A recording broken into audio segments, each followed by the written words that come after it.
Magandang umaga po. Ayan, okay. Araw ng Martes. Ayan.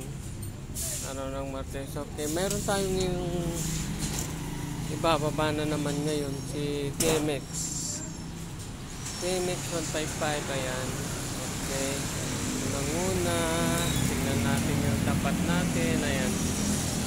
Okay, magandang umaga. Walter. Yun yung Walter.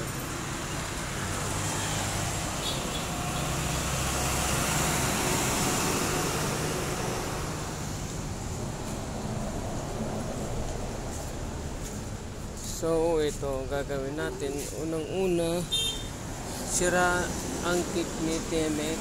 Ayan, bumababa siya. Ha? At ini kick, iba pa? Hindi ba suple o yan? Katay yan. Katay.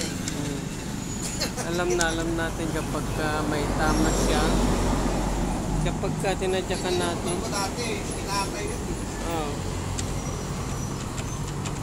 Naputol yung pan neto, spring kick sa loob. At saka hindi na daw masyadong makatakbo. Kaya mo ay pili mo lang ang papel. Well, sige lakay. Sige. Yan. So, ang gagawin natin ngayon kay TMX, ibababa natin. TMX 155 Honda. Ayan. Lining at saka spring kick. Ayan. Spring kick. Pag tinatadyakan kasi hindi na siya bumabalik. At saka yung tagas daw dito sa may black gasket. Black gasket sa baba. Sa gitna, cylinder head gasket. Pero wala siyang tama. Sa taas, cap gasket. Ayan, yung o-ring. So, ayan po. Gandang umaga po. Gaya po ng ano natin. Dahil ako lang po mag-isa, wala pa tayong nagbibideo. Kaya ang nangyayari na lang po neto, pinapakita o pinipicturan ko yung mga nagagawa, mga binababa natin. Yan. Okay. Ito ang sintomas ng spring kick. Pag tinadyakan mo, hindi na siya bumabalik. Ayan. Yan.